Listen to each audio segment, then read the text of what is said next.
तो very good morning friends, स्वागत है आप सबका। चलिए ध्यान दीजिएगा दोस्तों, आज का ये सेशन है, इसको कंप्लीट देखना है।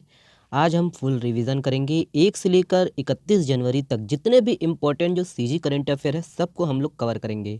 और ये वीडियो दोस्तों आगामी जो है प्री एग्ज़ाम के लिए तो बहुत ही इंपॉर्टेंट है। वीडियो पसंद आए तो वीडियो को शेयर करिएगा। मैं हूँ आप लोग का शेष देवी, ठीक है। वीडियो को शेयर करिएगा दोस्तों अपने दोस्तों तक अधिक से अधिक। चलिए देखिएगा पहला प्रश्न। देखिए, कटघोरा ब्लॉक के कितने गांव में लिथियम के भंडार मिलने की पुष्टि की गई है? यहाँ पर ऑप्शन है, ध्यान दीजिए इसको। Correct answer option number C है 19। ओके, चलिए देखते हैं डिटेल से, ध्यान दीजिए। यह है कि कोरबा जिला अंतर्गत दोस्तों कटघोरा के ग्राम महेशपुर, रामपुर, नवापारा, घुंचापुर, दर्रा भांटा में दोस्तों लिथियम का जो है भंडार होने के है ना मौजूद है, ये पुष्टि हो चुकी है। और ये है कि कटघोरा ब्लॉक के 19 गाँव में लिथियम के भंडार मिलने की पुष्टि की गई है। और कटघोरा घुंचापुर में दोस्तों 200 है ना, याद रखना है 256 दशमलव है ना 256.55 हेक्टेयर में यहाँ लिथियम ब्लॉक फैला हुआ है, ठीक है। देखिए, हाल ही में चर्चित सलियारी जलप्रपात यह किस जिले में स्थित है? तो ऑप्शन यहाँ पर है, करेक्ट आंसर है दोस्तों ऑप्शन नंबर बी है, रायगढ़ में है ये, ध्यान दीजिए। याद रखना दोस्तों कि रायगढ़ जिला अंतर्गत धर्मजयगढ़ के पोरिया में सलियारी जलप्रपात स्थित है। और 105 फीट की ऊंचाई से गिरने वाला यह जलप्रपात सलियारी काटन खर्रा, ध्यान दीजिए, सलियारी है ना काटन खर्रा जलप्रपात के नाम से भी जाना जाता है। ओके, देखिए, हाल ही में चर्चित धमधागढ़ यह किस जिले में स्थित है? तो यहाँ पर ऑप्शन है, देखेंगे, करेक्ट आंसर है ऑप्शन नंबर बी है, दुर्ग। ओके, ध्यान दीजिए। याद रखिएगा दोस्तों कि दुर्ग जिला के जो है धमधागढ़ में देश का एक अनोखा मंदिर है, और जहाँ 3 देवियाँ महाकाली, महालक्ष्मी और महासरस्वती जी की जो है बेजोड़ मूर्तियाँ एक साथ प्रतिष्ठित है, ठीक है। याद रखना कि इसे जो है धमधागढ़ के महामाया मंदिर कहते हैं, ठीक है, क्या धमधागढ़ के महामाया मंदिर। और इसकी जो स्थापना है राजवंश के 10वें राजा दशवंत सिंह ने की थी, ठीक है। कब? सन 1685 में, ठीक है, 1685 में गद्दी पर बैठे थे उसी समय। ओके, तो ये याद रखना है, ऐड करना है कि ये किस जिले में है, ठीक है, तो ये दुर्ग जिला में है। ओके, देखिए, हाल ही में चर्चित चांग देवी मंदिर यह किस जिले में स्थित है? तो ऑप्शन यहाँ पर है, ध्यान दीजिए इसको। करेक्ट आंसर है दोस्तों ऑप्शन नंबर बी है, MCB। ओके, मनेन्द्रगढ़, चिरमिरी, भरतपुर, ध्यान दीजिए, इसके संबंध में डिटेल से देखते हैं। यह है कि चांग देवी का मंदिर दोस्तों ये MCB जिला में स्थित है, मनेन्द्रगढ़, चिरमिरी, भरतपुर, और ये कठौतिया केल्हारी जनकपुर मार्ग पर स्थित है, ठीक है। और ये प्रसिद्ध मंदिर है। यह है कि ये चांग बखार जनकपुर रियासत की नहीं बल्कि दोस्तों कोरिया रियासत की भी ये कुल देवी है। और यहाँ देवी की मूर्ति नहीं है, ये याद रखना कि यहाँ कोई देवी की मूर्ति नहीं है दोस्तों। और लगभग 6 सेंटीमीटर मोटी पत्थर का एक शिला है, और इसी को लोग दोस्तों चांग देवी के रूप में पूजे जाते हैं, ठीक है। लोग जो है चांग देवी के रूप में इसे पूजते हैं। और यह प्रतिमा कलचूरी जो है शिल्पकला की प्रतीक मानी जाती है, ठीक है। ये है ना, ये किस जिले में है ये याद रखना है, MCB। ओके, ऐड करिएगा MCB। देखिए, हाल ही में केंद्रीय खेल मंत्री श्री अनुराग सिंह ठाकुर ने छत्तीसगढ़ के लिए कितने नए खेलो इंडिया सेंटर्स की स्वीकृति दी है? तो ऑप्शन यहाँ पर है, DPRCG से है ये, करेक्ट आंसर है ऑप्शन नंबर बी 7। ओके, चलिए देखते हैं डिटेल से। यही है कि केंद्रीय खेल मंत्री दोस्तों श्री अनुराग सिंह ठाकुर ने छत्तीसगढ़ के लिए 7 नए खेलो इंडिया सेंटर्स की स्वीकृति दी है। और इसमें कोंडा गांव में याद रखना तीरंदाजी के लिए, और सारंगढ़ सारबिलो में फुटबॉल, GPM में कबड्डी, शक्ति में दोस्तों फुटबॉल, कबीरधाम में कबड्डी, कोरिया में बैडमिंटन, और आपका MCB जिले में दोस्तों कबड्डी खेल की है ना खेलो इंडिया सेंटर्स की स्वीकृति भारत सरकार से प्राप्त हुई है। याद रखना है कहाँ कहाँ, ठीक है, इसको अच्छे से नोट डाउन कर लीजिएगा, है ना, आज जो है न्यूज़पेपर में आ जाएगा ये। और ये है कि राज्य के जो है 31 जिलों में है ना खिलाड़ियों के जो है प्रशिक्षण की व्यवस्था सुनिश्चित की जा चुकी है। खेल संचालनालय के प्रस्ताव पर दोस्तों 24 जिलों में है ना विभिन्न खेल विधाओं के 24 खेलो इंडिया सेंटर्स की स्वीकृति प्राप्त हुई थी, जिसका जो है क्रियान्वयन किया जा रहा है, ठीक है। तो इतना कुछ है, ऐड करिएगा। ओके, याद रखना है ना। चलिए नेक्स्ट प्रश्न देखते हैं, यह है, देखिए, जनसंपर्क संचालनालय के नए आयुक्त सह संचालक का पदभार किसे दिया गया है? तो काफ़ी ट्रांसफर हुआ है, देख लेंगे, यहाँ पर ऑप्शन दिया गया है, करेक्ट आंसर है option number A, Shri Mayank Srivastava. Okay, चलिए देखते हैं। तो वही है कि जनसंपर्क संचालनालय के जो है नए आयुक्त सह संचालक श्री मयंक श्रीवास्तव को पदभार दिया गया है, बनाया गया है। और मयंक श्रीवास्तव दीपांशु काबरा के बाद जनसंपर्क विभाग संभालने वाले दूसरे IPS हैं, ठीक है। और वहीं ध्यान दीजिएगा कि ये है ना मनोज पिंगवा को वन गृह जेल के साथ व्यापम का जो है अध्यक्ष बनाया गया है, क्या व्यापम का, ठीक है, याद रखिएगा। और देखिए, पुष्पेंद्र कुमार मीणा को दोस्तों लोक सेवा आयोग के नए सचिव बनाया गया, ठीक है। ये है पुष्पेंद्र कुमार मीणा को लोक सेवा आयोग के है ना PSC के सचिव बनाए गए नए, ठीक है। बाकी ये सब है, ऐड करिएगा, याद रखना है। ओके, नेक्स्ट प्रश्न देखते हैं, ये है, देखिए ग्राम पटेल को ब्रिटिश काल में किस नाम से जाना जाता था? तो इंपॉर्टेंट प्रश्न है, ये न्यूज़पेपर के आधार पर है, ध्यान दीजिए। यहाँ पर ऑप्शन है, करेक्ट आंसर है दोस्तों ऑप्शन नंबर डी है, उपरोक्त सभी। तो मुकरदम और गौटिया शियान, ठीक है, तीनों कहा जाता था ब्रिटिश काल में, ध्यान दीजिए इसको, है ना। तो याद रखना है दोस्तों कि ब्रिटिश काल में, है ना, प्रशासन व्यवस्था के तहत दोस्तों मालगुजार लगान वसूल करते थे, और यही है कि जो जमींदार होता था दोस्तों वही जो है मालगुजार होता था। ओके, याद रखना है। और मराठों के समय छत्तीसगढ़ का जो है राजस्व कितना था? 5 लाख रुपए था, पूछा जा सकता है एग्जाम में, इसको नोट डाउन कर लीजिएगा। ओके, और ग्राम पटेल अंग्रेजों के द्वारा बनाया गया नया पद था, और ग्राम पटेल को ब्रिटिश सरकार ने दोस्तों भू राजस्व संहिता धारा 244 के तहत इन्हें संलग्न किया था। और ग्राम पटेल को याद रखना है कि अंग्रेज जो है मुकरदम कहते थे, ठीक है, मुकरदम, मुकद्दम, है ना, और यही जो है गौटिया या शियान कहलाए। ओके, याद रखना है ये सबको, है ना, पूछा जा सकता है एग्जाम में, अच्छे से नोट डाउन कर लीजिएगा। ओके, ये अगला प्रश्न है हम लोग का, देखिए मटनार बैराज किस नदी पर प्रस्तावित है? तो यहाँ पर ऑप्शन है, करेक्ट आंसर है दोस्तों ऑप्शन नंबर सी है, इंद्रावती। ओके, चलिए देखते हैं डिटेल से। तो यही है, याद रखने की ये बस्तर जिला में है, इंद्रावती नदी पर 2 बैराज जो है प्रस्तावित है, जिसको पूर्ण होना है, ठीक है, हाल ही में चर्चा में रहा ये। और इंद्रावती नदी पर 1000 करोड़ रुपए की लागत से दोस्तों 2 बैराज बनाए जाएंगे, जिसमें एक क्या है, देउरगांव, है ना, और दूसरा जो है मटनार के समीप बनाया जाएगा, है ना। ये याद रखना है, ये किस जिले में बनाया जाएगा? तो बस्तर जिला, किस नदी में? तो इंद्रावती नदी पर, ठीक है, इतना कुछ है, ऐड करिएगा। अगला प्रश्न देखते हैं, ये है, ध्यान दीजिए, राज्य के किस उत्पाद को रेड डाटा बुक में शामिल किया गया है? तो इंपॉर्टेंट प्रश्न है ये, ध्यान दीजिए यहाँ पर ऑप्शन को। करेक्ट आंसर है दोस्तों ऑप्शन नंबर ए है, बस्तरिया चिरौंजी। ओके, देखते हैं इसके संबंध में, ध्यान दीजिए, याद रखने की बस्तर की चिरौंजी विश्व स्तर पर यह विलुप्ति के कगार पर पहुंच चुका है। और चिरौंजी दोस्तों 4 नामक वृक्षों से प्राप्त होती है, ध्यान दीजिएगा, 4 नामक वृक्षों से। और 4 के वृक्षों, है ना, 4 के जो वृक्ष है बस्तर में लगातार जो है बस्तर के जंगलों से तेजी से खत्म होते जा रहे हैं। 4 वृक्षों से दोस्तों ज़्यादा से ज़्यादा फल संग्रहण के लिए इसे ग्रामीण काटते जा रहे हैं, इसीलिए विलुप्ति के कगार पर ये पहुंच चुके हैं। और हाल ही में अंतर्राष्ट्रीय प्रकृति संरक्षण संघ IUCN ने 4 को दोस्तों रेड डाटा बुक में शामिल किया गया है। 4 को अब लो रिस्क लिस्ट कंसर्ड, कम जोखिम पर चिंताजनक की श्रेणी में रखा गया है। ओके, और यह है कि चिरौंजी 4 फल की गिरी होती है दोस्तों, और राज्य में प्रति वर्ष लगभग 5000 टन चिरौंजी की आवक होती है, ठीक है। देखिए, कंघी कला का प्रचलन किस जिले के जनजाति समाज में प्रचलित है? ये इंपॉर्टेंट प्रश्न है, इसको ध्यान दीजिएगा, ऑप्शन यहाँ पर है, करेक्ट आंसर है दोस्तों ऑप्शन नंबर सी है, बस्तर। ओके, चलिए डिटेल से देखते हैं। तो याद रखिएगा दोस्तों कि कंघी कला का जो है प्रचलन बस्तर जिला के जनजाति समाज में प्रचलित है, और प्राचीन काल से ही हड्डियों, पशु सिंग, हाथी दांत, धातु एवं लकड़ी से दोस्तों निर्मित कंघियों का जो है इस्तेमाल होता रहा है। और बस्तर के आपका मुरिया जनजाति के युवक युवतियों द्वारा दोस्तों कंघी का जो है इस्तेमाल किया जाता है, और यह पीठ एवं बाँह को दोस्तों गुदवाने के लिए भी प्रयोग की जाती है। ये याद रखना है कि ये जो है अत्यंत लोकप्रिय व्यक्तिगत गहना मानी जाती है, और मुरिया युवक युवती दोस्तों मित्र युवतियों के लिए विशेष तौर पर जो है कंघियाँ बनवाते हैं, ठीक है। और कंघियाँ दोस्तों याद रखने कुंवारेपन का प्रतीक माना जाता है, ठीक है। तो इतना कुछ है दोस्तों, ऐड करिएगा, है ना, ये न्यूज़पेपर में था और काफ़ी सर्च करने के बाद ये ऐसा मिलता है। ओके, तो इसको याद रखिएगा। देखिए, बस्तर में टेल पॉम के नाम से किसे जाना जाता है? यहाँ पर ऑप्शन है, ध्यान दीजिए, करेक्ट आंसर है दोस्तों ऑप्शन नंबर ए है, शेल्फी। ओके, चलिए देखते हैं डिटेल से। ध्यान दीजिएगा दोस्तों कि बस्तर में जो है टेल पाम के नाम से किसे जाना जाता है? सेल्फी को जाना जाता है, याद रखना है। और एक दिन में करीब 20 लीटर तक जो है मादक रस देने वाले दोस्तों इस पेड़ की जो है बस्तर के ग्रामीण अर्थव्यवस्था में एक महत्वपूर्ण स्थान है। और एक पेड़ में याद रखना है साल में 6 से, है ना, 7 माह जो है मादक रस निकलता है एक पेड़ से। और सल्फी इसका वानस्पतिक नाम याद रखना है, केरियोटा यूरेंस है, और यह ताड़ कुल का एक पुष्पधारी वृक्ष है, और याद रखना है कि इसको संस्कृत में दोस्तों मोहकारी कहते हैं। और सल्फी का रस बस्तरिया बियर के नाम से प्रसिद्ध है। क्या? बस्तरिया बियर। ओके, ध्यान दीजिएगा, पूछा जा सकता है एग्जाम में दोस्तों। और बस्तर के ही बास्तानार इलाके में दोस्तों इसे जो है आकाश पानी के नाम से जाना जाता है। और इसका जो है हल्बी नाम है ना, सल्फिया, है ना, हल्बी नाम क्या है इसका? सल्फी है।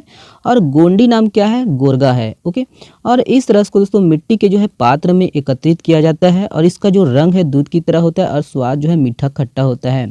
और फर्मेंटेशन की वजह से दोस्तों इसमें बियर की तरह नशा होता है, और इसकी वजह से दोस्तों इसे बस्तरिया बियर की संज्ञा दी जाती है।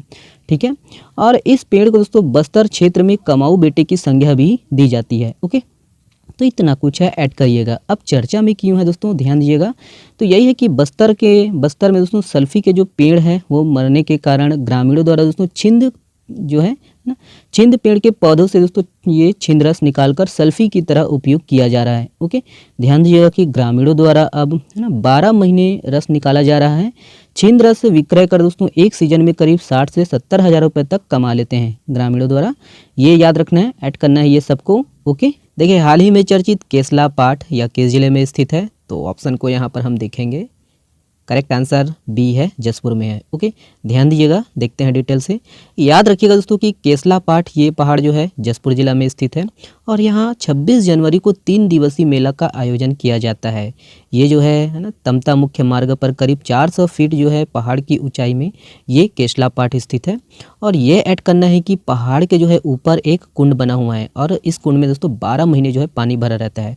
और मान्यता ये है कि इस कुंड का जो है पानी पीने से है ना जिसके जो है संतान नहीं होते हैं उनके जो है संतान होने लगते हैं। ठीक है, ये ऐड करना है कि ये किस जिले में है आपका। ओके, चलिए नेक्स्ट प्रश्न देखते हैं। ये है, देखिए बस्तर के आदिवासियों में मृतक संस्कार के समय मृत्यु गीत गाने की परंपरा है, जिसे क्या कहा जाता है। इंपॉर्टेंट प्रश्न है ये, ध्यान दीजिएगा। ऑप्शन यहाँ पर है, करेक्ट आंसर ऑप्शन सी है, उपरोक्त दोनों। ध्यान दीजिएगा, हलान पाटा ओके और पाट मारो दोनों कहा जाता है। देखते हैं डिटेल से।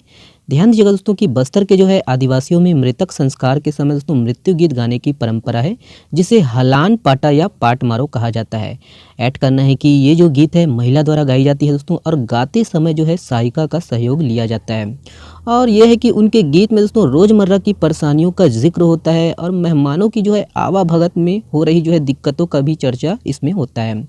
याद रखना है कि उस वंश में दोस्तों मृतकों की संख्या जितनी अधिक होती है ना, गीत उतने ही अधिक दिनों तक गाई जाती है। ठीक है, ये ऐड करना है। ओके, पूछा जा सकता है कला संस्कृति जनजातियों के संबंध में। ओके, चलिए देखिए हाल ही में चर्चित ऐतिहासिक और पुरातात्विक महत्व वाला गांव कामठी या किस जिले में स्थित है। यहाँ पर ऑप्शन है, ध्यान दीजिएगा, न्यूज़पेपर के आधार पर है ये। करेक्ट आंसर दोस्तों ऑप्शन नंबर बी है, ये कबीरधाम में है। ओके, चलिए देखते हैं डिटेल से। ध्यान दीजिए इसके संबंध में जितने भी पॉइंट बताए जा रहे हैं। तो कबीरधाम जिला के अंतर्गत दोस्तों ग्राम कामटी का जो है ना ऐतिहासिक और पुरातात्विक महत्व है और यहाँ के जमींदार का नाम है ना प्रतापपुर था, याद रखना है। और गोंडवाना राज्य के जमींदार इस स्थल पर दोस्तों निवास करते थे। यहाँ 6 कोरी 6 आगर तालाब होने की जानकारी मिलती है, याद रखना है, 6 कोरी 6 आगर तालाब। और यहाँ शिव का जो है काफ़ी पुराना मंदिर भी है दोस्तों। और ये है कि जो है मंदिर में महाशिवरात्रि के अवसर पर विशाल मेले का जो है आयोजन किया जाता है। और इसको भी ऐड करिएगा कि इसी स्थल के कुछ ही दूरी पर दोस्तों गांव जो है भेड़ागढ़ भी स्थित है और यहाँ भी अनेक जो है पुरातात्विक अवशेष बिखरे पड़े हैं। ओके, तो ये ऐड करना है, ये दोनों गाँव आपका किस जिले में है आपका, तो कबीरधाम। ओके, देखिए सबसे स्वच्छ राज्य की श्रेणी में छत्तीसगढ़ का कौन सा स्थान है, यहाँ पर ऑप्शन है, देखेंगे। करेक्ट आंसर सी है, तीसरा। ओके, ध्यान दीजिएगा। अगला प्रश्न है, देखिए भारतीय संविधान के किस अनुच्छेद के तहत राज्यपाल द्वारा महाधिवक्ता की नियुक्ति की जाती है। वेरी वेरी इंपॉर्टेंट प्रश्न है दोस्तों। हाल ही में अधिवक्ता चेंज हुआ है, महाधिवक्ता छत्तीसगढ़ का। तो इसका जो करेक्ट आंसर दोस्तों ऑप्शन नंबर ए है, अनुच्छेद 165। ओके, अभी देखिएगा कि छत्तीसगढ़ में जितने भी महाधिवक्ता हुए हैं इसको यहाँ पर लिस्ट दिया गया है, देख लीजिए। और कल हम लोग वर्तमान में जो चेंज हुआ है महाधिवक्ता उसको हम लोग कवर किए थे, हो सके तो आप लोग कमेंट्स करके बताइएगा। तो सतीश चंद्र वर्मा जी है ना, कनक तिवारी, जुगल किशोर गिल्डा, संजय कुमार अग्रवाल, DS है ना, शुराना, प्रशांत मिश्रा, रविंद्र चंद्र अग्रवाल और आपका रविंद्र श्रीवास्तव। ठीक है, बाकी ये सब कार्यकाल आप लोग दीजिएगा, नाम याद रखना है। ओके, राज्य के नए महाधिवक्ता किसे बनाया गया है, ऑप्शन यहाँ पर है, ध्यान दीजिए। करेक्ट आंसर दोस्तों ऑप्शन नंबर बी है, प्रफुल्ल भारत। ओके, याद रखना, प्रफुल्ल एन भारत। देखते हैं डिटेल से। ध्यान दीजिएगा दोस्तों कि राज्य के जो है महाधिवक्ता प्रफुल्ल एन भारत को बनाया जाएगा। और प्रफुल्ल भारत छत्तीसगढ़ हाई कोर्ट के दोस्तों सीनियर एडवोकेट हैं, याद रखना इसको। और इसके पहले भी वे अतिरिक्त महाधिवक्ता के तौर पर कार्य कर चुके हैं। और यह ऐड करना है कि वह सतीश चंद्र वर्मा का जो है स्थान लेंगे। ठीक है, तो इतना कुछ है, ऐड करना है, याद रखिएगा। देखिए हाल ही में किस अभ्यारण्य में बानकी रग डियर देखा गया है, ऑप्शन यहाँ पर है, देखेंगे। करेक्ट आंसर है ऑप्शन नंबर ए है, उदंती सीता नदी अभ्यारण्य। ओके, चलिए देखते हैं डिटेल से, ध्यान दीजिए। याद रखिएगा दोस्तों कि हाल ही में जो है बानकी रग डियर उदंती सीता नदी अभ्यारण्य में देखा गया है। और धमतरी के जो है नगरी सिहावा क्षेत्र में सड़क किनारे इस हिरण को देखा गया है। ओके, और इस दुर्लभ प्रजाति के जो है हिरण की खासियत ये है दोस्तों कि ये जो है कुत्तों की तरह आवाज़ निकालता है, इसीलिए इसे क्या बोलते हैं, भौंकने वाला हिरण के नाम से जाना जाता है। और ध्यान दीजिएगा कि बानकीलक डियर का जो हिंदी नाम है वो कांकड़ है और स्थानीय ग्रामीण इसे कोटरी के नाम से जानते हैं। ठीक है, इसे क्या बोलते हैं, कोटरी कहते हैं। और एक अनुमान के अनुसार दोस्तों बानकीलक डियर की जो संख्या है यहाँ करीब है ना 200 से 250 होंगी। ये ऐड करना है कि उदयंती सीता नदी अभ्यारण्य की जो स्थापना है बाघों को संरक्षण करने के लिए किया गया था। ठीक है, चलिए नेक्स्ट प्रश्न देखते हैं। ये है, देखिए हाल ही में चर्चित मनोहर गौशाला यह किस जिले में स्थित है? तो यहाँ पर ऑप्शन है, ध्यान देना है। Correct answer option number B है, खैरागढ़ छुईखदान गंडई जिला। ओके, चलिए देखते हैं डिटेल से, ध्यान देना है। याद रखिएगा कि गौ सेवा का जो है उत्कृष्ट कार्य करने वाली व जीव दया के लिए समर्पित खैरागढ़ के जो है धर्मपुरा स्थित मनोहर गौशाला एक साथ चौथी और पांचवी बार दोस्तों golden book of world record में स्थान मिला है इनको। और ये है कि पहली बार जो है कामधेनु माता सौम्या की सबसे लंबी पूंछ 54 इंच लंबाई के लिए, दूसरी बार 12,000 लीटर गौमूत्र अर्क के निःशुल्क वितरण के लिए, तीसरी बार 3,50,000 गौदीप गौशाला के जो है गोबर से बने दीपक इनका जो है निःशुल्क वितरण करने के लिए, चौथी बार याद रखने की 70,000 लीटर जो है ना ये फसल अमृत जैविक अर्क निःशुल्क वितरण करने के लिए, और पांचवी बार जो अभी मिला है दोस्तों, पांचवी बार कामधेनु माता सौम्या के जो है गोबर से बनी चटाई है ना, याद रखना है 6 फीट है ना और 4 फीट है। ठीक है, याद रखना है। इसके निर्माण के लिए जो है ये मनोहर गौशाला का जो है नाम golden book of world record में दर्ज हुआ है। ठीक है, तो इतना कुछ है ऐड करना है। इसके संबंध में और भी है, ध्यान दीजिएगा कि प्रधानमंत्री नरेंद्र मोदी जी के लिए बनाई गई गोबर की चटाई के लिए दोस्तों उन्हें on spot golden of book record प्रदान किया गया है। और ये ऐड करिएगा कि गौशाला में जो है ना हो रहे रिसर्च के लिए यहाँ पर 11 वैज्ञानिक काम कर रहे हैं। ठीक है, तो इतना कुछ है। ये किस जिले में है ये गौशाला, ये याद रखना है। ठीक है, चलिए नेक्स्ट प्रश्न देखते हैं। ये है, देखिए हाल ही में इंदिरा गांधी कृषि विश्वविद्यालय के वैज्ञानिकों ने धान की एक नई किस्म विकसित की है, इसका नाम क्या रखा गया है? ऑप्शन यहाँ पर है, ध्यान देना है। करेक्ट आंसर है दोस्तों ऑप्शन नंबर बी है, संजीवनी। ओके, चलिए देखते हैं डिटेल से, याद रखिएगा। ध्यान देना है कि इंदिरा गांधी कृषि विश्वविद्यालय के वैज्ञानिकों ने दोस्तों धान की एक नई किस्म विकसित की है जो कि शरीर की इम्यूनिटी बढ़ाने में उपयोगी है। और हम लोग पूर्व में भी धान की कई किस्मों को देख चुके हैं दोस्तों, है ना। और 10 दिन तक इसका जो चावल खाने से ही शरीर की जो है प्रतिरोध क्षमता में उल्लेखनीय सुधार देखा गया है। और आगामी 20 जनवरी को दोस्तों है ना छत्तीसगढ़ के मुख्यमंत्री श्री विष्णुदेव साय के द्वारा इसे लॉन्च किया जाएगा। याद रखना है कि संजीवनी, ठीक है, संजीवनी नामक जो है धान की ये किस्म सामान्य धान से अलग है और इसमें 231 अतिरिक्त याद रखना है फाइटोकेमिकल्स पाए जाते हैं जो कि शरीर की जो है ना प्रतिरोध क्षमता को बढ़ाने में सहायक हैं। ओके, तो इतना कुछ है, ऐड करिएगा इसको। इसके संबंध में और भी है, ध्यान देना है कि वर्तमान समय में दोस्तों इंदिरा गांधी कृषि विश्वविद्यालय में धान के जो है 23,250 से ज़्यादा जर्म प्लाज्म सुरक्षित हैं जो कि देश का सबसे बड़ा संग्रह है। ओके, याद रखिएगा इसको। और इसमें ज़्यादातर जो किस्में हैं वो छत्तीसगढ़ धान की हैं। और याद रखने की यहाँ के जो है पारंपरिक धान के आधार पर दोस्तों संजीवनी को विकसित किया गया है। ओके, और इसको भी ऐड करना है कि धान की किस्मों पर दोस्तों इंदिरा गांधी कृषि विश्वविद्यालय और आपका भाभा परमाणु अनुसंधान केंद्र है ना, इन दोनों के जो है संयुक्त प्रयास से 6 साल तक रिसर्च किया गया है धान पर। हाल ही में चर्चित थर्ड नाला धोबे दंड जलप्रपात किस जिले में स्थित है? तो ऑप्शन यहाँ पर है, ध्यान दीजिएगा। करेक्ट आंसर दोस्तों ऑप्शन नंबर ए है, मोहला मानपुर अंबागढ़ चौकी। ठीक है, ध्यान दीजिए। इसके संबंध में देखते हैं। याद रखिएगा दोस्तों कि थर्ड नाला धोबे दंड ये मोहला मानपुर अंबागढ़ चौकी जिला में स्थित है और ये मानपुर जाने वाले मुख्य मार्ग पर स्थित है, याद रखिएगा। चलिए नेक्स्ट प्रश्न देखते हैं। ये है, देखिए हाल ही में चर्चित राजबेंदा गांव यह किस जिले में स्थित है? ऑप्शन यहाँ पर है, ध्यान दीजिएगा। करेक्ट आंसर है दोस्तों ऑप्शन नंबर बी है, कबीरधाम में है। ओके, चले देखते हैं। देखिए ध्यान दीजिएगा कि कबीरधाम जिला में दोस्तों चिल्फी घाटी मौजूद है और यहाँ से कुछ ही दूरी पर ग्राम पंचायत बेंदा में जंगल के बीच टीले पर शिव मंदिर के अवशेष बिखरे पड़े हैं। और इसी जगह पर दोस्तों 15 जनवरी को मतलब आज जो है मकर संक्रांति के अवसर पर मेला लगता है। ओके, ये ऐड करिएगा कि यहाँ पर प्राचीन शिव मंदिर जो है ये भोरमदेव मंदिर के समकालीन है और ये 11वीं शताब्दी में बना था जिसका जो निर्माण है नागवंशी शासकों ने करवाया था। ये ऐड करिएगा कि यहाँ जो है बेंदा गांव को राजाओं ने ही बसाया था जिसे राजबेंदा के नाम से भी जाना जाता है। ऐड करिएगा कि यहाँ मटका रसोई के सामान चूल्हा चौका चाकिया हाथी की आकृति वाले पत्थरों के अवशेष पड़े हुए हैं। ठीक है, तो इतना कुछ है, ऐड करिएगा, ये न्यूज़पेपर के आधार पर है। ओके, चलिए देखिए, केस जिले के बूढ़ापारा के डे भवन को स्वामी विवेकानंद की स्मृति में विकसित किया जाएगा। ऑप्शन यहाँ पर है, ध्यान दीजिएगा इसको। करेक्ट आंसर दोस्तों ऑप्शन नंबर बी है, रायपुर। ओके, चलिए देखते हैं डिटेल से, ध्यान दीजिए इसके संबंध में।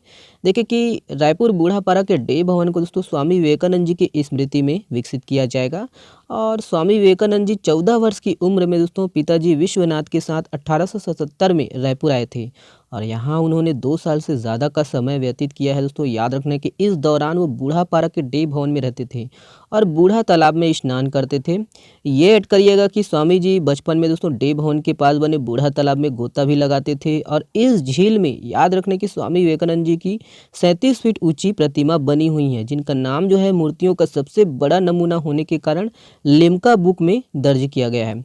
ये ऐड करिएगा 600 साल है ना, 600 साल पहले दोस्तों ये कलचुरी वंश के राजाओं ने इस तालाब को खुदवाया था। और इसको भी ऐड करिएगा कि इतिहासकारों के मुताबिक यह पहले 150 एकड़ में था, जो अब मात्र है ना 60 एकड़ तक ही सीमित हो गया है। ठीक है, तो इतना कुछ है, इसको ऐड करिएगा। ओके, चलिए देखिए, निम्नलिखित में से किस ग्राम के शिव मंदिर को बस्तर का रामेश्वरम कहा जाता है? इंपॉर्टेंट प्रश्न है ये भी। आज का जितने भी प्रश्न है सभी को लाइफ टाइम याद रखना है। ओके, और इसका जो सही आंसर है दोस्तों ऑप्शन नंबर ए है, रामपाल, जो कि जगदलपुर में है, बस्तर जिला के अंतर्गत। ध्यान दीजिएगा इसके संबंध में। याद रखने की बस्तर जिला के जो है जगदलपुर से कुछ ही दूरी पर दोस्तों ग्राम रामपाल है और यहाँ प्राचीन शिवालय है। और इस मंदिर को लेकर मान्यता है कि दोस्तों जब भगवान राम जी वनवास काल पर थे उस दौरान यहाँ पर शिवलिंग की स्थापना की थी।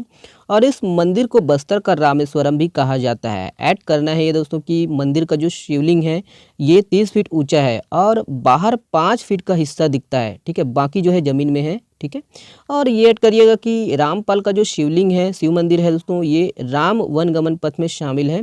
ध्यान दीजिएगा। ओके, और यही है कि रामपाल का जो शिवलिंग है रामायण कालीन होने की पुष्टि विद्वानों ने और शोध संस्थाओं ने की है। वहीं इसको ऐड करना है कि दक्षिण प्रवेश से पहले दोस्तों प्रभु राम ने रामपाल के बाद सुकमा जिले के रामाराम के चिटपिट्टिन माता मंदिर की आराधना की थी। ठीक है, देखिए हाल ही में चर्चित एल्सा यह क्या है? तो क्या है यहाँ पर ऑप्शन है, देखेंगे। करेक्ट आंसर दोस्तों ऑप्शन नंबर बी है, व्यंजन है। ठीक है, याद रखना है ये एक प्रकार के छत्तीसगढ़ी व्यंजन है। ध्यान दीजिए इसके संबंध में। याद रखिएगा दोस्तों कि एल्सा रोटी चावल आटे और गुड़ से बना एक मीठा पकवान है, व्यंजन, छत्तीसगढ़ी व्यंजन। ठीक है, और इसे कंवर समाज द्वारा दोस्तों त्योहारों, उत्सवों और शुभ कार्यों के अवसर पर बनाया जाता है।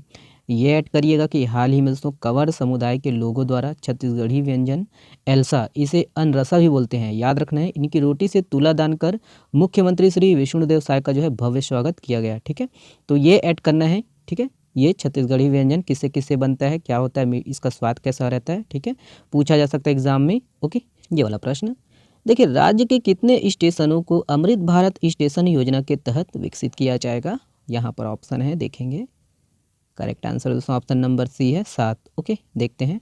ध्यान दीजिएगा दोस्तों कि अमृत भारत स्टेशन योजना है ना, तो इसके तहत रायपुर, बिलासपुर, दुर्ग समेत दक्षिण पूर्व मध्य रेलवे के 7 स्टेशनों के साथ देश भर के 508 स्टेशनों, याद रखना है 508 रेलवे स्टेशनों को शामिल किया गया है। ये ऐड करिएगा दोस्तों कि अमृत भारत स्टेशन योजना में आपका रायपुर, बिलासपुर, दुर्ग, अकलतरा, भिलाई पावर हाउस, तिल्दा नेवरा और महासमुंद स्टेशन को शामिल किया गया है। ठीक है, तो राज्य के कितने 7 स्टेशन को शामिल किया गया है, कौन कौन से, तो देख लीजिएगा। ओके, तो ये सब है, ऐड करिएगा। देखिए हाल ही में चर्चित घड़घड़ी जलप्रपात किस जिले में स्थित है? तो ऑप्शन यहाँ पर है, ध्यान दीजिएगा, अगर पिक में दिया हुआ है देख लीजिए। करेक्ट आंसर सी है, गरियाबंद। ठीक है, याद रखना है इसको। देखते हैं, ध्यान दीजिएगा कि ये घड़घड़ी जलप्रपात गरियाबंद जिले में स्थित है और लगभग 120 फीट की ऊंचाई से गिरता हुआ ये अंचल का जो है सबसे बड़ा जलप्रपात है। ऐड कर लीजिएगा, याद रखना इसको। ठीक है, नोट डाउन करना है तो कर लीजिएगा। और ये है कि है ना प्राकृतिक सुंदरता के कारण ये चर्चा में है और जल के जो है गिरने पर घड़-घड़ की ध्वनि के कारण इस जलप्रपात का नाम क्या पड़ा है? घड़घड़ी रखा गया है। ठीक है, तो ये ऐड करना है कि ये किस जिले में है। ओके, चलिए देखिए, छत्तीसगढ़ में नाचा की पहली महिला कलाकार निम्न में से कौन है? यहाँ पर ऑप्शन है, ये इंपॉर्टेंट प्रश्न है, लाइफ टाइम याद रखना है इसको। करेक्ट आंसर दोस्तों ऑप्शन नंबर सी है, चंपाबाई कोठारी। ओके, चलिए देखते हैं डिटेल से। याद रखिएगा दोस्तों कि ग्राम लिमतरा रायपुर की जो है 75 वर्षीय वयोवृद्ध लोक कलाकार चंपाबाई कोठारी ने अपनी यौवनावस्था में दोस्तों नाच में परी और नजरिया कलाकार के रूप में शामिल होकर छत्तीसगढ़ की जो है सबसे पहली महिला कलाकार के रूप में प्रवेश की थी। और उस समय याद रखना, ये चंपा बरसन नाम की जो है नाचा पार्टी छत्तीसगढ़ सहित पूरे भारत में लोकप्रिय रहा। तो ये चंपा बरसन याद रखना नाचा पार्टी का नाम। ओके, और इसको भी ऐड करिएगा दोस्तों कि प्रसिद्ध रंगकर्मी पद्मश्री हबीब तनवीर ने भी ये चंपाबाई जी को दिल्ली के जो है नाट्य में मंची भूमिका निभाने के लिए सहयोग लिया था। और ये ऐड करिएगा, इसको तो याद ही रखने के, छत्तीसगढ़ नाचा की जो है पहली महिला कलाकार कौन है, तो चंपाबाई कोठारी। ओके, ध्यान दीजिएगा, पूछा जा सकता है एग्जाम में। ओके, देखिए हाल ही में चर्चित पोरथ मकर मेला का आयोजन किस जिले में लगता है, तो किस जिले में किया जाता है इसका आयोजन। ऑप्शन यहाँ पर है, देखेंगे। करेक्ट आंसर दोस्तों ऑप्शन नंबर सी है, ये रायगढ़ में लगता है। ओके, चलिए देखते हैं डिटेल से, ध्यान दीजिए इसके संबंध में। तो ये याद रखिएगा कि रायगढ़ जिला के जो है पुसौर सरिया के बीच महानदी के तट पर ये स्थित है पोरथ गांव, है ना। यहाँ पर महानदी मांड व नाथ नदी का जो है संगम स्थल है। और यहाँ मकर संक्रांति पर दोस्तों मकर मेला का जो है आयोजन किया जाता है। ये याद रखने की इसे जो है पोरथ मकर मेला के नाम से जाना जाता है। ओके, और वही है कि यहाँ जो है रायगढ़, सारंगढ़, जांजगीर चांपा, महासमुंद जिले के जो है साथ साथ उड़ीसा के लोग भी यहाँ पहुँचते हैं। ठीक है, ये ऐड करिएगा कि ये किस जिले में लगता है। ठीक है, ये याद रखना है। ठीक है, और पोरथ मकर मेला इसका नाम है। ओके, चलिए देखिए हाल ही में चर्चित जूनी सरोवर मेला यह किस जिले में लगता है, तो ऑप्शन यहाँ पर है, देखेंगे। करेक्ट आंसर दोस्तों ऑप्शन नंबर डी है, ये बेमेतरा में लगता है। ओके, जितने भी नए नए मेले बताए जाते हैं दोस्तों इसको अच्छे से नोट डाउन कर लिया करें। ध्यान दीजिएगा कि ये जूनी सरोवर मेला बेमेतरा जिला के नवागढ़ विकास खंड के अंतर्गत ग्राम ढंढनी में लगता है। देखिए मावा कोडानार सर्किट यह किस जिले में स्थित है, तो यहाँ पर देखते हैं ऑप्शन को। करेक्ट आंसर दोस्तों ऑप्शन नंबर बी है, ये कोंडागांव में है। ठीक है, चलिए देखते हैं डिटेल से, ध्यान दीजिएगा इसके संबंध में। तो ये याद रखिएगा कि मावा कोडानार ये सर्किट है ना, ये आपका कोंडागांव जिला में स्थित है। और ज़िले में जो है पर्यटन को बढ़ावा देने के लिए दोस्तों केंद्रीय पर्यटन मंत्रालय के मार्गदर्शन में जिला प्रशासन ने मावा कोडानार पर्यटन सर्किट का जो है विकास किया है। और इस चर्चा में क्यों है, क्योंकि हाल ही में दोस्तों यहाँ जो है 50 से अधिक विदेशी पर्यटक आए और जिन्होंने टाटामारी मांझिनगढ़ का जो है विहंगम दृश्य देखा। ठीक है, तो ये याद रखना है, टाटामारी और मांझिनगढ़ किस जिले में है, आपका कोंडागांव में। ठीक है, तो मावा कोडानार सर्किट। ठीक है, ओके, चलिए ये अगला प्रश्न है। देखिए किसे छत्तीसगढ़ के नए खुफिया चीफ बनाया गया है, तो देखते हैं यहाँ पर ऑप्शन दिया गया है। करेक्ट आंसर दोस्तों ऑप्शन नंबर ए है, अमित कुमार। ओके, चलिए देखते हैं। ध्यान दीजिएगा कि यही है कि 1998 बैच के जो है IPS ADG अमित कुमार को छत्तीसगढ़ के जो है नए खुफिया चीफ बनाए गए हैं। और IG डॉक्टर जो है, ये याद रखना है, IG डॉक्टर आनंद छाबड़ा को हटाकर ADG अमित को नया जो है खुफिया चीफ बनाया गया है। ओके, तो ये है, ऐड करिएगा, नाम याद रखना है अमित कुमार। ठीक है, राज्य में वर्तमान समय में कुल कितने अनुविभाग हैं, तो यहाँ पर ऑप्शन है, देखेंगे। करेक्ट आंसर दोस्तों ऑप्शन नंबर बी है, 117। ओके, चलिए देखते हैं, ध्यान दीजिए इसके संबंध में जितने भी हैं। तो ये याद रखिएगा कि राज्य में जो है कुल नगरीय निकायों की संख्या कितनी है, 183 है। ध्यान दीजिएगा, जिसमें है ना नगर पालिका निगम 14 है, नगर पालिका परिषद है ना कितना है, 47, नगर पंचायत कितना है, 122 है। ओके, और ये भी ऐड करिएगा दोस्तों कि राज्य में 5 संभाग है, 33 जिला है, 117 अनुविभाग है और वहीं 251 तहसील है। ठीक है, और ये ऐड करिएगा कि वर्तमान में ग्रामों की संख्या कितनी है दोस्तों, तो 20,576 है। ठीक है, तो इतना कुछ है दोस्तों, इसको ऐड करिएगा, है ना, ये अपडेटेड है, याद करना है। ठीक, देखिए निम्नलिखित में से कौन सा क्षेत्र प्राचीन समय में दंडक वन क्षेत्र में आता था, इंपॉर्टेंट प्रश्न है ये। तो ऑप्शन यहाँ पर है, ध्यान दीजिएगा। करेक्ट आंसर दोस्तों ऑप्शन नंबर बी है, कांकेर। ओके, चलिए देखते हैं इसके संबंध में। याद रखिएगा कि प्राचीन समय में कांकेर जिला जो है दंडक वन क्षेत्र में आता था और यहाँ भगवान राम जी के जो है पहुँचने की अनेक कहानियाँ जो हैं प्रचलित है। और यहाँ दोस्तों भगवान राम जो है कंक ऋषि से मिले थे और कांकेर क्षेत्र कंक ऋषि की तपोभूमि रही है दोस्तों। और ये याद रखने की कंक ऋषि के नाम से ही है ना अपभ्रंश होकर इस क्षेत्र का नाम कांकेर है ना, कंकेर फिर कांकेर पड़ा। ओके, याद रखने की भगवान राम के वर्तमान याद रखना है, कांकेर जिला के जो है रामपुर, जनवानी, भंडारी पारा स्थित ये मारादेव है ना तालाब, कांकेर शहर स्थित गड़िया पहाड़, राव घाट तथा ये तरांदुल की पहाड़ियों में भी राम जी के पहुंचने की कथाएं प्रचलित है। ओके, और भी है, ध्यान दीजिएगा। याद रखना है कि ग्राम जो है रामपुर जुनवानी, यहाँ भगवान विष्णु का जो है प्राचीन मंदिर है और भगवान राम के नाम पर ही जुनवानी का जो है नाम जो है रामपुर जुनवानी पड़ा है। और कांकेर के जो है भंडारी पारा स्थित तालाब भी श्री राम जी के जो है पहुँचने की बात अपनी जो है किताबों में इतिहासकारों ने लिखी है। और इसको भी ऐड करिएगा कि कांकेर शहर से 80 किलोमीटर की दूरी पर दोस्तों तरंदुल क्षेत्र में रक्साहाड़ा पहाड़ है। मान्यता यह है कि यहाँ रामायण काल में दोस्तों बड़ा राक्षस रहता था और श्री राम जी ने राव घाट की पहाड़ियों से दोस्तों तीर चलाकर उनका वध किया था। ओके, देखिए दक्षिण बस्तर दंतेवाड़ा का गीदम दंडकारण्य काल में किस नाम से जाना जाता था? तो ये इंपॉर्टेंट प्रश्न है, ध्यान दीजिएगा। यहाँ पर ऑप्शन दिया गया है, करेक्ट आंसर दोस्तों ऑप्शन नंबर बी है गिद्धम। ओके, ध्यान दीजिएगा। तो याद रखना दोस्तों कि दक्षिण बस्तर जो कि दंतेवाड़ा को कहते हैं, तो दंतेवाड़ा का जो है गीदम दंडकारण्य काल में दोस्तों गिद्धम कहलाता था। क्या? गिद्धम। और यहाँ के जो राजा थे कौन थे? पक्षीराज जटायु थे। और अगस्त मुनि से मिलने के बाद भगवान राम जी दोस्तों गोदावरी नदी की तरफ बढ़े और इस दौरान उनकी जो मुलाकात है जटायु से हुई थी। और लगभग 45 साल पहले दोस्तों गिद्धम बस्ती के जो है पुराने वृक्षों पर हज़ारों गिद्धों का जो है डेरा था। और उस गिद्धम में दोस्तों आखिरी बार 3 फरवरी 2020 को दोस्तों विशाल गिद्धराज को देखा गया था और इसे कानन पिंडारी में रखा गया था जिसकी मृत्यु हो गई थी। ओके, ये याद रखिएगा। और वही है कि गिद्ध जो है ना, गिद्ध की जो प्रजाति है विलुप्त श्रेणी में आ गए, विलुप्त प्राय की श्रेणी में आ गए। और दक्षिण बस्तर में दोस्तों बीते 2 दशक में गिद्ध जो है विलुप्त हो चुके हैं। ठीक है ना, तो ये पूरा दक्षिण बस्तर में नहीं, पूरे छत्तीसगढ़ में विलुप्त हो चुके हैं। ओके, तो ये याद रखना है गिद्धम। ठीक है, इतना कुछ है, इसको ऐड करिएगा, आगामी एग्जाम के लिए इम्पोर्टेंट है। चलिए नेक्स्ट प्रश्न देखते हैं। यह है, देखिए निम्नलिखित में से किस पहाड़ पर बोनसाई पौधा पाया जाता है? तो ऑप्शन यहाँ पर है, देखेंगे। करेक्ट आंसर दोस्तों ऑप्शन नंबर बी है बैलाडीला। ओके, ध्यान दीजिएगा, इसके संबंध में देखते हैं। तो ये है दोस्तों कि बैलाडीला जो है, बैलाडीला नाम जो है इस पहाड़ की आकृति के आधार पर किया गया है। और यह पहाड़ दोस्तों अपनी काफ़ी ऊंचाई पर ये बैल के जो है पीठ पर बनी गुम्मट मतलब डील जैसा नज़र आता है, इसी के कारण इसका नाम क्या पड़ा? बैलाडीला पड़ा। ओके, ये याद रखना है कि लौह अयस्क से भरे इस पहाड़ में दोस्तों 14 जो है डिपॉजिट को खनन के योग्य पाया गया है। और ये ऐड करिएगा कि बैलाडीला में दोस्तों बोनसाई पौधा पाया जाता है। ओके, तो ये ऐड करिएगा, इतना कुछ है। ठीक है, ध्यान रखिएगा इसको, है ना। चलिए देखिए, बिलासपुर हाई कोर्ट के नवनियुक्त जस्टिस अरविंद कुमार वर्मा को किसने शपथ दिलाई? तो ऑप्शन यहाँ पर है, ध्यान दीजिएगा इसको। करेक्ट आंसर दोस्तों ऑप्शन नंबर बी है जस्टिस रमेश सिन्हा। ठीक है, चीफ जस्टिस है ये छत्तीसगढ़ हाई कोर्ट के, ध्यान दीजिए इसके संबंध में। तो याद रखिएगा दोस्तों कि बिलासपुर हाई कोर्ट के जो है नवनियुक्त जस्टिस अरविंद कुमार वर्मा को चीफ जस्टिस रमेश सिन्हा ने शपथ दिलाई।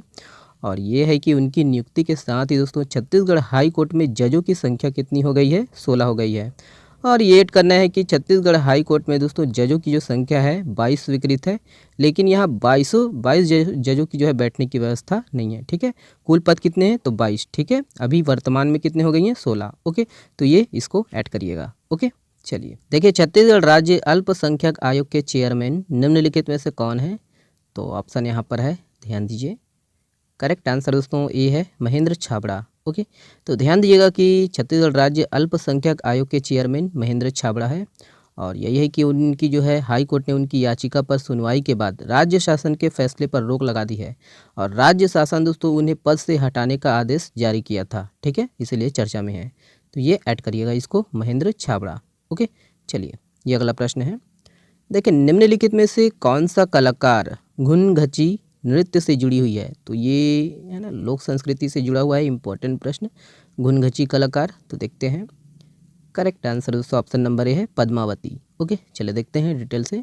ध्यान दीजिएगा, इसके संबंध में जो भी बताए जा रहे हैं कि छत्तीसगढ़ के जो है लोक नाट्य और नाचा की सुप्रसिद्ध कलाकार पद्मावती का जो जन्म है 7 अगस्त 1953 को दोस्तों ये सिकोला भाटा दुर्ग में हुआ था। और उन्होंने जगन्नाथ भट्ट से दोस्तों शास्त्रीय संगीत के माध्यम से नृत्य का जो है प्रशिक्षण प्राप्त किया। और पति वानेन्द्र भी दोस्तों कलाकार थे और ये छत्तीसगढ़ के जो है प्रथम लोक कला मंच चंदनी गोंदा में अग्रपंक्ति की जो है नृत्यांगना रही है। ठीक है, पद्मावती, ध्यान दीजिए। और लोक नाट्य देवार डेरा की जो है नृत्यांगना समूह में बासंती, माया और किस्मत बाई के साथ दोस्तों लोक नृत्यों में काफ़ी ऊंचाई दी। ठीक है, लोक नृत्य को काफ़ी ऊंचाई दी। और इसको ऐड करिएगा कि वह जो है घुनघची जो उल्टा घूमकर किया जाने वाला नृत्य है उसमें विशेष पारंगत थी। ठीक है, तो इसको याद रखना है है ना, घुनघंची नृत्य। ओके, तो इनके जो है ये कलाकार थी कौन, तो पद्मावती। ठीक है, ऐड करिएगा, पूछा जा सकता है एग्जाम में कभी भी, लाइफ टाइम याद रखिएगा इसको। चलिए, रामलाल बरेठ किस नृत्य से जुड़े हुए हैं, तो ये इंपॉर्टेंट प्रश्न है, ध्यान दीजिए। यहाँ पर ऑप्शन है, करेक्ट आंसर दोस्तों ऑप्शन नंबर ए है कथक। ठीक है, तो हम लोग कल देखे दोस्तों 2 लोगों को मैं बताया था, लेकिन ये छत्तीसगढ़ के 3 लोगों को पद्मश्री पुरस्कार दिया जाएगा, ऐड करना है इसको। तो रायगढ़ जिले के जो है कथक के जो है मूर्धन्य नर्तक रामलाल बरेठ जी को भी पद्मश्री से सम्मानित किया जाएगा। और कथक के जो है मूर्धन्य नर्तक ये पंडित रामलाल बरेठ जी ने कला के लिए अपना जो है पूरा जीवन समर्पित किया है। और उनके पिता कार्तिक राम बरेठ भी है ना कथक के जो है मूर्धन्य नर्तक रहे हैं। और यही है कि रामलाल बरेठ जी को दोस्तों संगीत नाटक अकादमी द्वारा भी पुरस्कृत किया गया है। ठीक है, तो इसको ऐड करना है। ओके, चलिए देखिए, नई दिल्ली के कर्तव्य पथ पर गणतंत्र दिवस की परेड में राज्य की किस नृत्य को प्रस्तुत किया गया, तो इम्पोर्टेंट प्रश्न है ये, ऑप्शन को देखते हैं।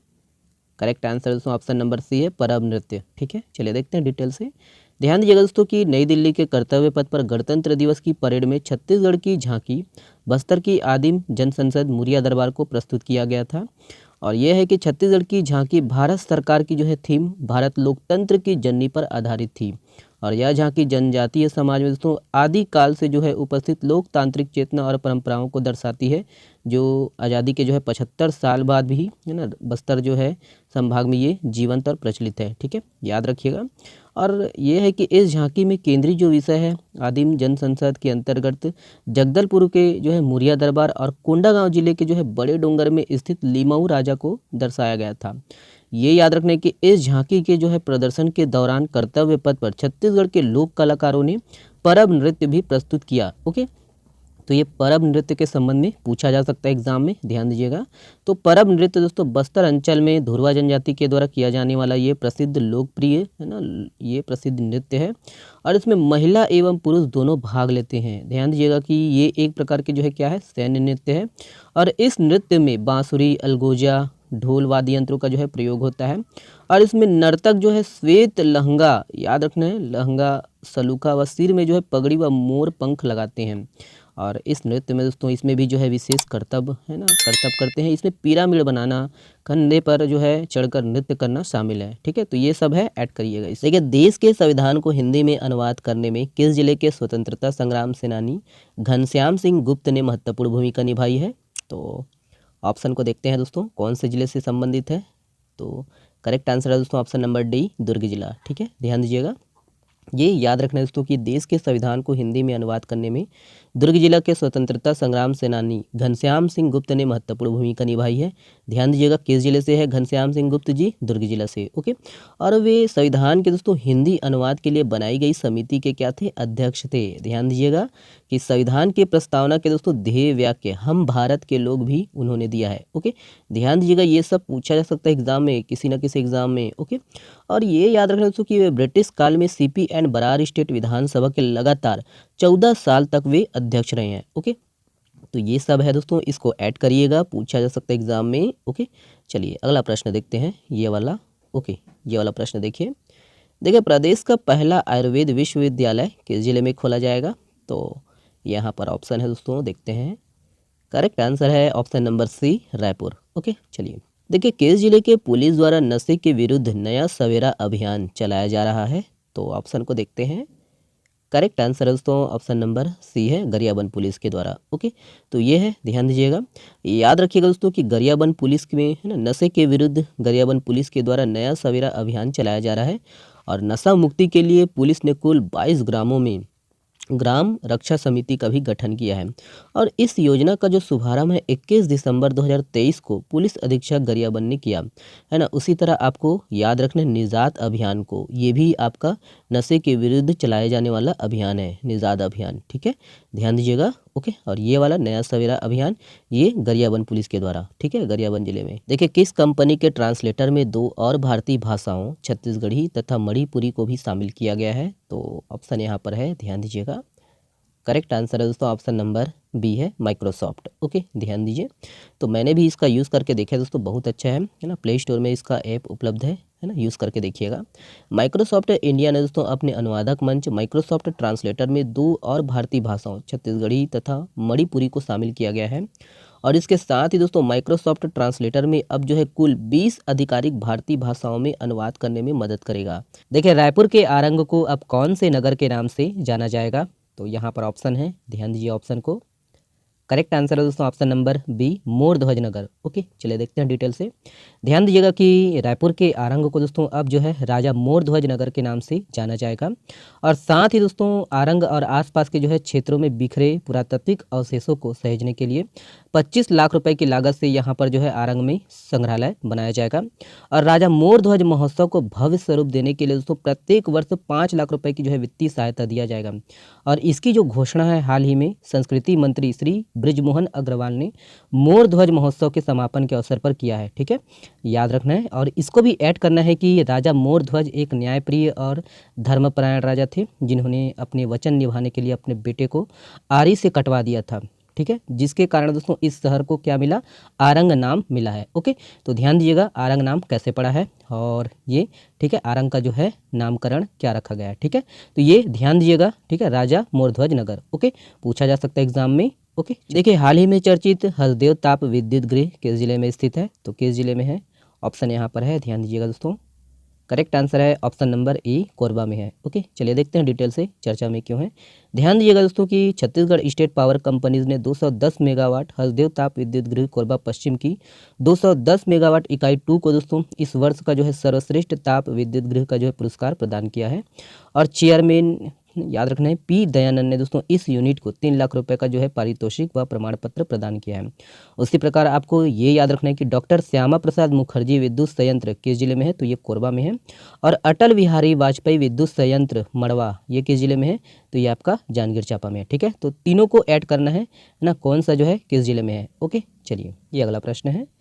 देखिए छत्तीसगढ़ में पीएम श्री योजना के तहत संचालित किए जा रहे कितने स्कूलों के लिए बजट की प्रशासकीय और वित्तीय स्वीकृति प्रदान कर दी गई है, तो ऑप्शन यहाँ पर है, ध्यान दीजिएगा स्कूलों की संख्या कितनी है, तो करेक्ट आंसर है दोस्तों ऑप्शन नंबर डी, 211। ध्यान दीजिए, देखते हैं इसके संबंध में।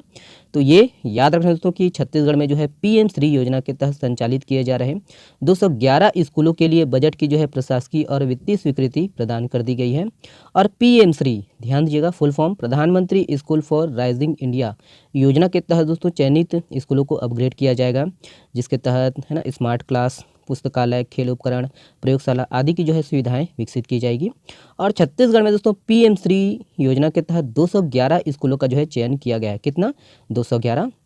ये याद रखना कि इसमें जो है प्रारंभिक स्तर पर 193, सेकेंडरी और हायर सेकेंडरी स्तर पर 18 शालाएँ स्कूल जो है शामिल है। ओके, और ये याद रखना कि ये स्कूल आसपास के जो है स्कूलों में है ना मेंटरशिप भी प्रदान करेंगे।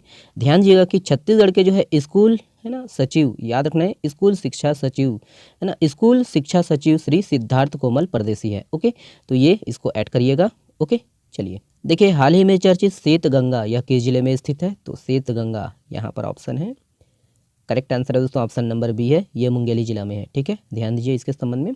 तो याद रखिएगा दोस्तों कि श्वेत गंगा का जो है प्राचीन नाम श्वेत गंगा है, और जिसका जो अर्थ होता है सफ़ेद गंगा। और यहाँ कई शताब्दियों पूर्व दोस्तों यहाँ एक कुंड हुआ था, जिसका जो है जल गंगा की तरह शीतल, स्वच्छ व निर्मल था।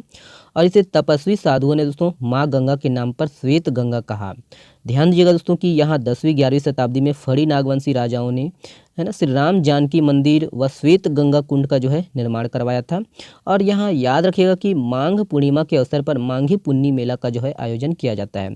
तो ये याद रखना है कि ये कुंड और श्री राम जानकी मंदिर का जो है निर्माण कौन से राजाओं, कौन से शासकों के द्वारा करवाया गया था। ठीक है, ऐड करिएगा, कभी भी पूछा जा सकता है एग्जाम में। ओके, तो ये है दोस्तों आज का सेशन, और इन सब का जो है PDF डाउनलोड कर सकते हो आप हमारे टेलीग्राम चैनल से। वीडियो पसंद आए तो वीडियो को शेयर करिएगा, और चैनल में न हो तो चैनल को सब्सक्राइब जरूर कर लीजिएगा दोस्तों। आप लोग के सपोर्ट के बिना हम आगे बिल्कुल भी नहीं बढ़ सकते। बहुत बहुत धन्यवाद दोस्तों, शुक्रिया। स्वस्थ रहिए, मस्त रहिए और पढ़ते रहिए। शुक्रिया।